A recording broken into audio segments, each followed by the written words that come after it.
kami kanina sa Philippine Air Force Museum sa Villamor Air Base.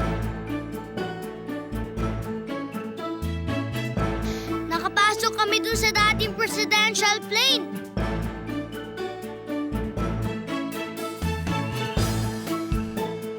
Ang dami naming nakitang airplanes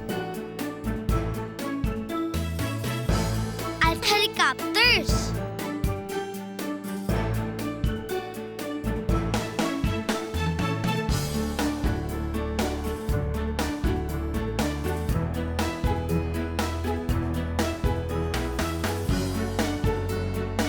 Kwento rin sa amin yung iba't ibang klase ng mga gamit at uniform